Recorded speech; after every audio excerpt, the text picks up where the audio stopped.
Hello everyone, welcome to my channel Pooja stories. मैं हूं पूजा और आज हम फिर से हिस्ट्री के प्रिपरेशन को थोड़ा और समझते हैं। तो आज हम इंडियन हिस्ट्री के सिलेबस को थोड़ा और डिटेल में समझेंगे। ओके, तो जैसे मैंने पिछले वीडियो में आपको बताया था कि इंडियन हिस्ट्री को 3 भागों में बांटा गया है, तो उसके लिए मैं थोड़ा सा आपके लिए एक नोट्स बना के लाई हूँ। आप चाहें तो आप नोट कर सकते हैं या फिर इसको समझ लीजिए। ओके, ये हो गया हमारा इंडियन हिस्ट्री और इसको मैंने बताया था कि इसे 3 भागों में बांटा गया है। पहला है इसका भारत का प्राचीन इतिहास, ठीक है। दूसरा आपका आता है मध्ययुगीन भारत एंड थर्ड आता है आधुनिक भारत। ओके, अब भारत के प्राचीन इतिहास को थोड़ा समझते हैं कि भारत के प्राचीन इतिहास में कौन कौन सी चीज़ें हमें पढ़नी हैं, तो उसको देखते हैं हम। पहला आता है आपका पूरा पाषाण काल, मध्य पाषाण काल दूसरा एंड तीसरा नव पाषाण काल। पाषाण काल का मतलब हो गया कि जो आपके जो पत्थर युग, पाषाण में होता है पत्थर, ठीक है। तो पत्थर वाले जो युग थे जिसमें जो मानव था वो कैसे पत्थरों से आग को जलाया, कैसे पत्थरों से उन्होंने अपनी रक्षा की, कैसे पत्थरों से औजार बनाए, इन सब चीज़ों के बारे में थोड़ा सा अच्छे से बताया गया है इन सब चैप्टर्स में। एंड देन हड़प्पा संस्कृति, सिंधु घाटी सभ्यता, वैदिक सभ्यता, ये सारी चीज़ें हमें पढ़नी है। इसमें अलग अलग संस्कृतियाँ जो विकसित हुई भारत में उनके बारे में हम जानेंगे कि किस संस्कृति में कैसे विकास हुआ, किस तरह की चीज़ें आगे बढ़ी, इस चीज़ को समझेंगे। एंड उसके बाद से तीसरा आता है वंश। बहुत सारे वंश जो भारतीय वंश हुए, अलग अलग छोटे छोटे प्रांत हुए, वंश हुए, उनके बारे में जानेंगे। जैसे शुंग वंश हुए, शाक्य वंश हुए, पाल वंश हुए, फिर गुप्त वंश हुए, फिर मौर्य वंश में अशोक वगैरह को आप अगर जानते हो तो, और नहीं जानते हो तो इसको जानने की कोशिश कीजिए। एंड देन आपका आता है दूसरा मध्ययुगीन भारत। इसमें आपका मुग़ल काल आता है, जिसमें मुग़ल काल में बाबर, हुमायूं, अकबर, जहांगीर, शाहजहां, औरंगजेब और भी जो राजा रहे हैं मुग़ल काल के जो रहे हैं उनके बारे में हम जानेंगे। देन शेर शाह, इब्राहिम लोदी, इल्तुतमिश, मतलब मुग़ल काल का जो इतिहास रहा है उसमें क्या है कि बाहरी जो आक्रमण ज़्यादा हुए भारत पे, अलग अलग जगहों से अफ़गानियों ने आक्रमण किया, फिर इधर मंगोलिया साइड से चंगेज वगैरह ने आक्रमण किया, इन सब को लेके ये मध्ययुगीन भारत को समझाया गया है। ओके, एंड तीसरा पार्ट आता है हमारा आधुनिक भारत का, जिसमें भारतीय स्वतंत्रता संग्राम से संबंधित सारी घटनाओं का विश्लेषण उसमें किया जाता है। ओके, तो ये हो गई थोड़ी सी सिलेबस की बात। इसको आप अगर और ज़्यादा विस्तार में समझना चाहते हैं तो ये आपका सिलेबस हो जाता है 6 to 10 तक के जो बुक्स हैं, बिहार गवर्नमेंट की ले लीजिए या फिर भारती भवन की या फिर एनसीईआरटी की जो भी बुक्स हैं ना, जो आप रेगुलर अपने क्लासेज में पढ़ते हैं, उनसे थोड़ा सा कनेक्ट होने की कोशिश कीजिए, उनसे समझने की कोशिश कीजिए कि आपके सिलेबस में क्या क्या है और क्या क्या पढ़ना है। वही सारी चीज़ें जीके में आके इन्वॉल्व होती हैं। हमें बस ये चीज़ हम उस समय ध्यान नहीं देते हैं, इसलिए हमें ये सारी प्रॉब्लम्स फेस करनी पड़ रही हैं। अदरवाइज़ ये सारी चीज़ें हमें पहले से ही पता होनी चाहिए जब हम 1 to 10 क्लासेज को कंप्लीट करते हैं उसी टाइम पे, ठीक है।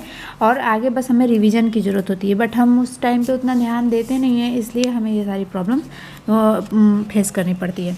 ओके, तो अब थोड़ा बुक्स के बारे में समझ लेते हैं कि हमें कौन कौन सी बुक्स हेल्पफुल होंगे। तो सबसे पहले इधर उधर ज़्यादा घूमने से अच्छा है कि आप एनसीईआरटी की बुक लें या फिर बिहार गवर्नमेंट की। अभी मैंने बोला बिहार गवर्नमेंट की जो बुक्स हैं 1 to 10 तक के, 1 से तो नहीं, कम से कम 6 to 10 जो हिस्ट्री के लिए काफ़ी अच्छी हैं, उसको आप ले सकते हैं। या फिर ज़्यादा भारती भवन को ही मैं प्रीफर करूँगी, क्योंकि भारती भवन काफ़ी अच्छा समझाता है हर बुक में। आपको मैं दिखाती हूँ, ये बुक है और शायद 10th क्लास की, हाँ 10th क्लास की बुक है। इसका एक चैप्टर है भारत में राष्ट्रवाद। ओके, तो इस चैप्टर को अगर आप देखेंगे तो इसमें काफ़ी अच्छे से इसमें समझाया गया है कि कैसे कैसे हमारे आंदोलन शुरू हुए, कैसे कैसे अंग्रेजी साम्राज्य के विरुद्ध असंतोष स्टार्ट हुआ, फिर कौन कौन से समाज हुए, ब्रह्म समाज, आर्य समाज, प्रार्थना समाज, रामकृष्ण मिशन, एंड देन बहुत सारी चीज़ें इसमें समझाई गई हैं। फिर गांधीवाद का उदय कैसे हुआ, किस काल को गांधी काल के नाम से जाना जाता है, फिर खिलाफत आंदोलन, जालियांवाला बाग हत्याकांड, लॉट्स ऑफ थिंग आपको सीखनी है, समझनी है। तो इसलिए बहुत ज़्यादा क्या बोलते हैं, आपको वेस्ट करने की ज़रूरत नहीं है पैसे।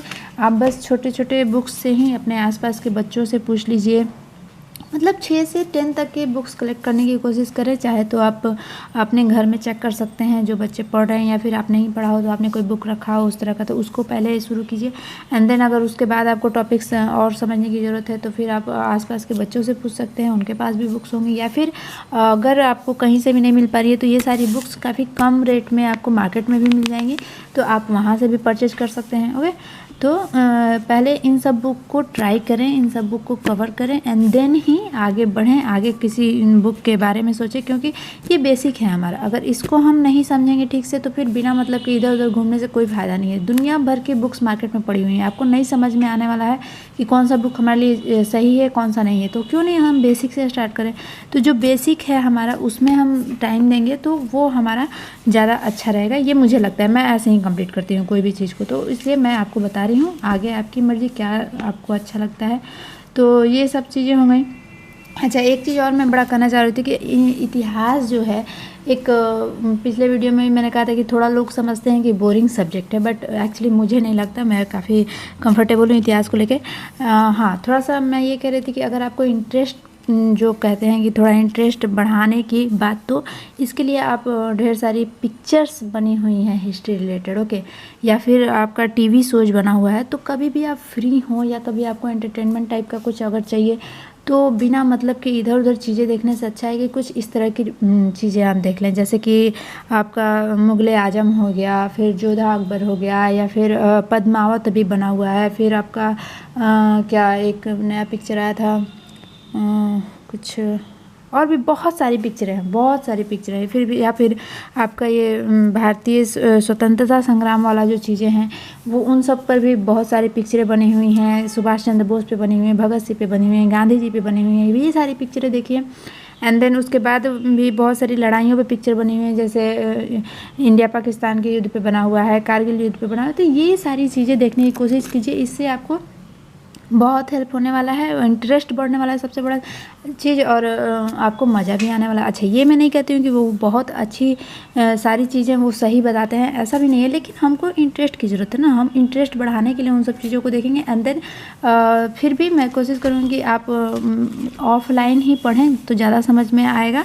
ये सिर्फ एक तरीका था इंटरेस्ट बढ़ाने का, और बाकी ऐसा कुछ नहीं है कि अगर आप बुक्स पढ़ने लगे तो आपका इंटरेस्ट नहीं बढ़ेगा। ओके, तो इस तरह से बुक्स को पहले कवर कीजिए, और कोई टॉपिक नहीं समझ में आए तो आप पूछ लीजिए। मैं बार बार कहती हूँ कि आप पूछ लीजिए, या फिर गूगल ही कर लीजिए कि हाँ भैया ये टॉपिक है तो इसको हम कैसे जानें। लेकिन ज़्यादा फोकस बुक पे ही करें, क्योंकि बुक्स में भटकाव की गुंजाइश नहीं होती है, ऐसा मुझे लगता है। ओके, तो आई होप आपको ये चीज़ें समझ में आई होंगी। और भी चीज़ें जो आपको नहीं समझ में आ रही हैं वो आप पूछ सकते हैं, और अपने से चीज़ें अपने से सीखने की कोशिश कीजिए। सबसे बड़ी चीज़ है, चीज़ें अपने से सीखने की कोशिश कीजिए। ऐसा मत सोचिए कि हम किसी से हेल्प ले लेंगे तो हम आगे बढ़ जाएंगे। कितने दिन तक आप हेल्प लीजिएगा? बहुत ज़्यादा दिन आपको हेल्प नहीं मिल पाएगा। तो इसलिए अपने से कोशिश कीजिए, अपने से सीखने की कोशिश कीजिए। ओके, ठीक है। तो चलिए, नेक्स्ट वीडियो में हम फिर से जानेंगे कॉम्पिटिटिव एग्जाम की प्रिपरेशन को लेकर कुछ और आइडियाज़ के बारे में। तो अगर आपको मेरा वीडियो पसंद आया हो तो प्लीज़ लाइक कर दीजिए एंड शेयर कर दीजिए, और अगर आप मेरे चैनल पर नए हैं तो सब्सक्राइब भी कर लीजिए, साथ में बेल आइकन को प्रेस कर लीजिए, और कमेंट ज़रूर कीजिए। कमेंट से ये होता है कि मुझे समझ में आता है कि आपको क्या चाहिए आगे, और मुझे क्या किस टाइप की वीडियोज़ बनानी चाहिए। तो ये बहुत इंपॉर्टेंट है। कमेंट, आपको कोई भी वीडियो अच्छा लग रहा है तो कमेंट कीजिए, अच्छा, या फिर कोई टॉपिक है आपके पास तो उसके लिए भी आप कमेंट कर सकते हैं। तो ओके, मिलते हैं नेक्स्ट वीडियो में फिर ऐसे ही कुछ और टॉपिक्स के साथ, कुछ और आइडियाज़ के साथ। और अगले वीडियो में आपको बताऊँगी ऐसे आपको कि और इतिहास में और कौन कौन से टॉपिक्स आपको कवर करने चाहिए, इसको मैं लेके आऊँगी। ओके, तो चलिए फिर मिलते हैं नेक्स्ट वीडियो में, तब तक के लिए सी यू, बाय।